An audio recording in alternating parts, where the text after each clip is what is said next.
So I had this idea of taking my photography skills and going into film and making documentaries. So I thought it'd be kind of fun to make documentaries about postcards. Maybe find the spot where they took the picture and do a then and now picture of the postcard. Then I flipped them over on the back and I thought, oh, I could probably figure out who sent the postcard and who received it. That'd be kind of fun too. So I made a trailer and I showed it to my wife and my kids and my co-workers, and they said, that's pretty clever. I'd watch that. So here we go.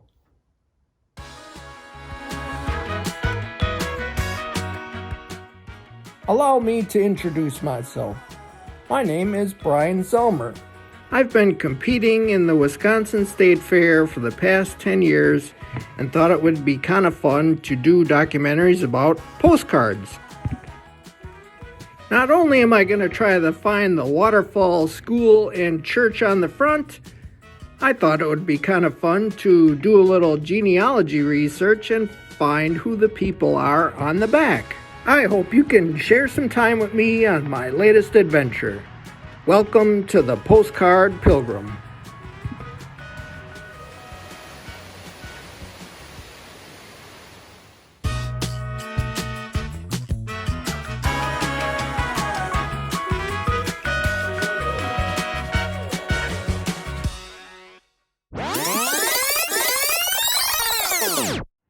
Alright, so I know what you're thinking. Dork! What is so cool about a postcard? Some postcards can be historical places.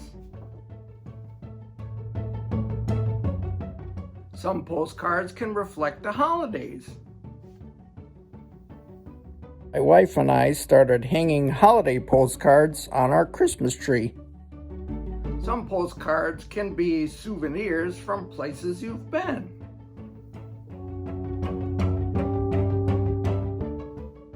And why a postcard? Isn't that like an ancient form of communication? Why don't you just text? For me, postcards have become more than just little scraps of paper. They've become memory triggers. I don't know about you, but as I get older, I seem to forget stuff. Like Menomonee Falls. That's where I was born. So now this postcard isn't just a souvenir of a place anymore. It's a souvenir from a point in time. A point in time that I completely forgot about. So if I can relate to you the fun times that I had in Menomonee Falls when I was a kid, maybe you'll want to send your own postcard when you visit. Just like Nancy, Frank, and Tommy. Dear Grandma, happy birthday from Wisconsin. We are visiting Frank's father for 2 weeks. Tommy is having a good time with his cousins and getting out in the fresh air. It has alternated between the cool weather in the 50s and quite warm in the 90s. Tried going swimming in Lake Michigan, but it was freezing. Love, Nancy, Frank, and Tommy. How cool is that? So now you're telling me you're gonna try to find the picture on the front and the people on the back? How are you gonna do that? A great man once said, with man, this is impossible, but with God, all things are possible. So maybe we should start there. Dear Lord, please help me find the people on the back and the pictures on the front, and let my first impression of being a dork change. Amen. All right, let's go start our pilgrimage. Come on.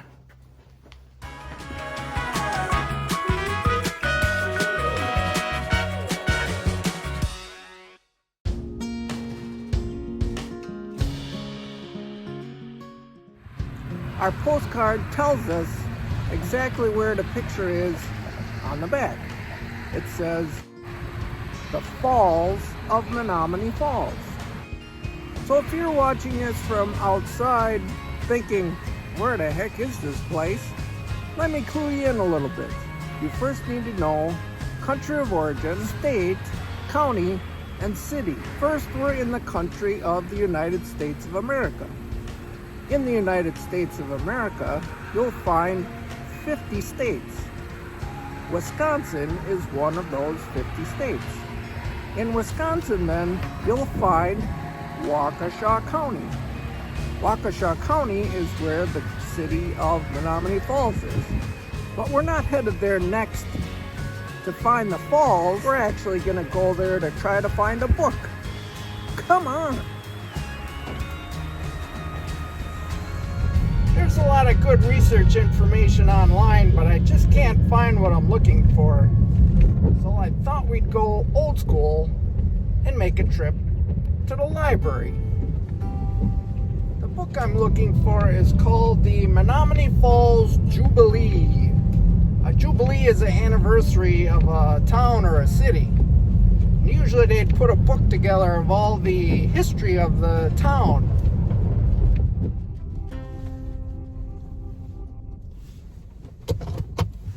The library's not too keen about having people come in and film inside, so I'll be right back. I wanted to check out the book at the library because I wanted to make sure I had the right location. Because there's actually 2 waterfalls in Menomonee Falls.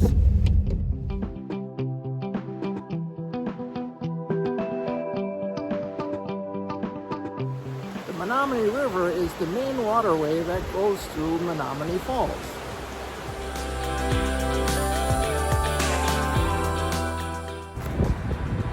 Over time, the river cut through the limestone and created a 50-foot drop, creating the waterfall. We have arrived! In 1851, a wheat mill was constructed and a dam was built to create a mill pond.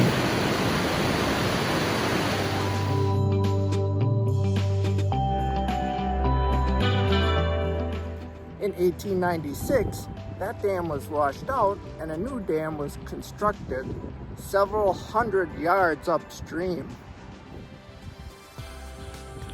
Over time, the dam upstream deteriorated, and in 1953, it was decided to restore the dam and the landscape around it.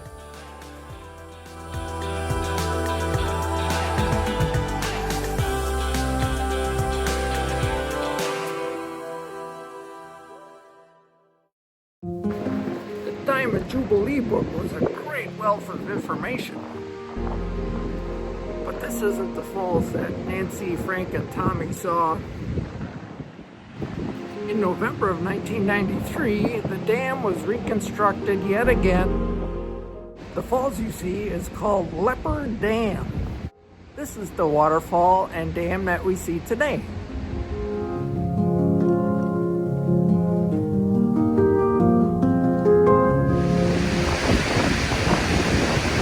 Old waterfall that Nancy, Frank, and Tommy saw.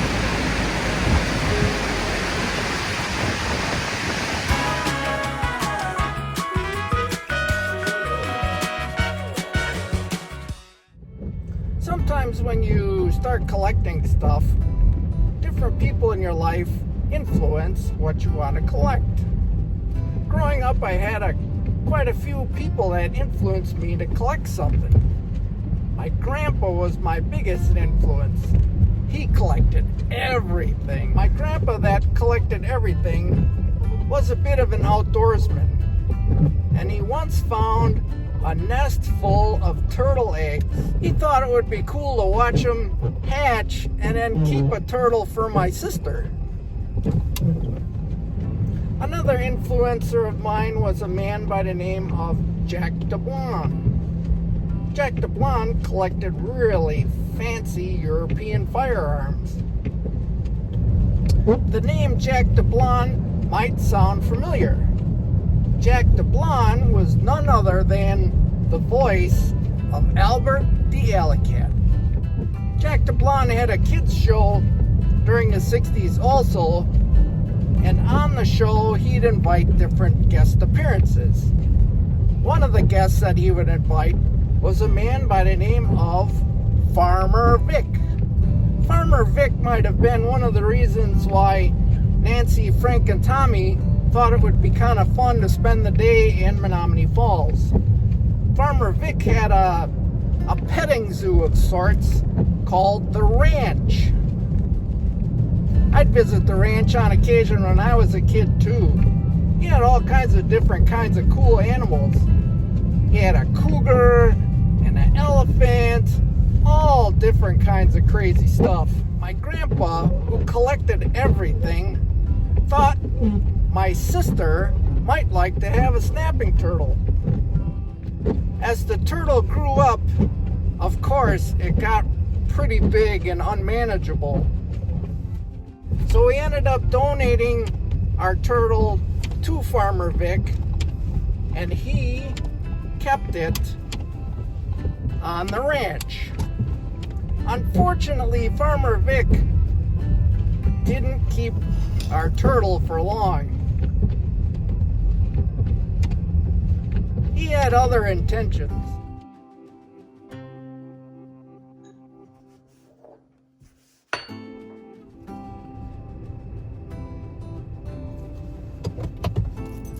Hey, thanks for taking the trip with me.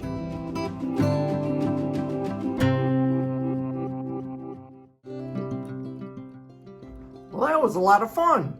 That river walk is really cool. You can get a lot of exercise walking that.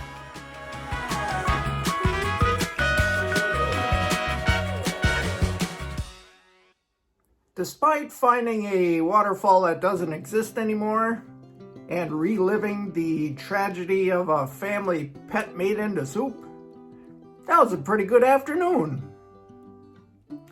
The Diamond Jubilee kind of sums it up. Here's what it says.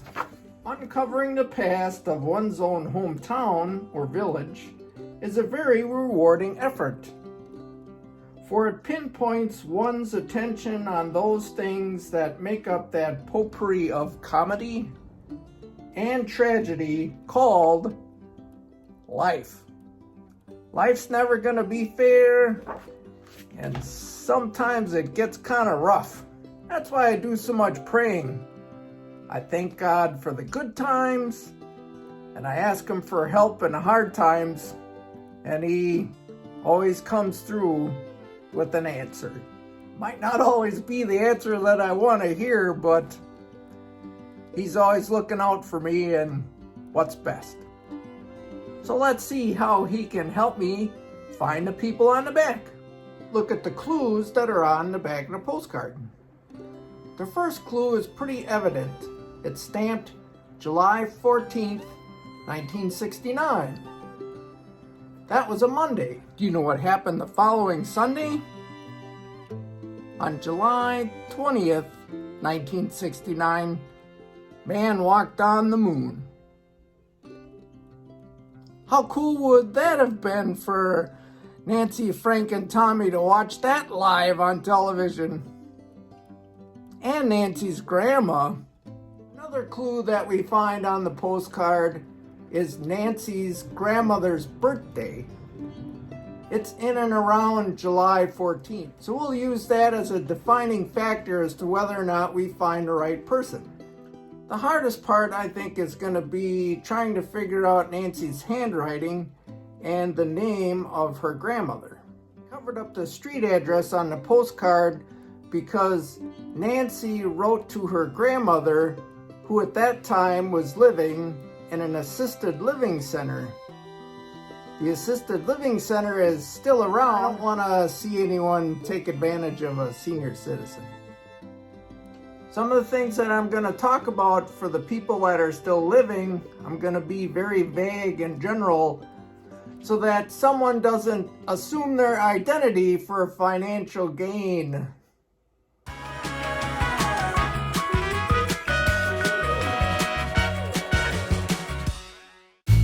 One of my favorite resources to use when I search for people in a genealogy is called Find a Grave. The hardest part, I think, is going to be trying to figure out Nancy's handwriting and the name of her grandmother. After researching and researching for 2 hours a day for about 2 weeks, I wasn't getting anywhere. I was stuck. So I just kept praying about it, and I was almost ready to give up. And then I had an epiphany.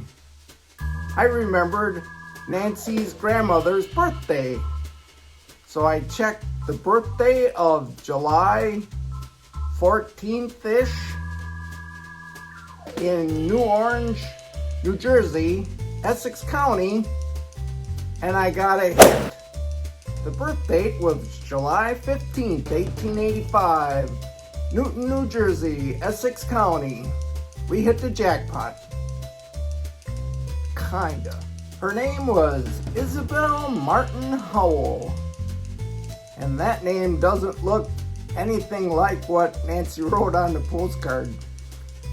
Didn't match at all. But then I had another epiphany. Isabel was a Mrs.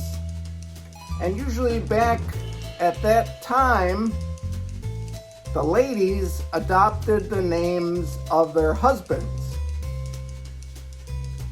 So Miss Isabel was really Mrs.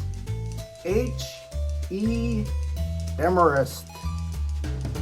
Looking on Find a Grave again, I found Harry Ellsworth Demarest, Isabel's husband. We hit the jackpot! Now that we found Isabel, we could go to Ancestry.com and search her family tree down to her descendants. Hopefully.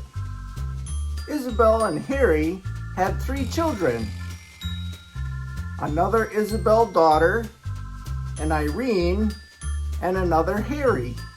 I spent about another 2 weeks sorting through the different generations from those 3 children, and that caused me to do more praying.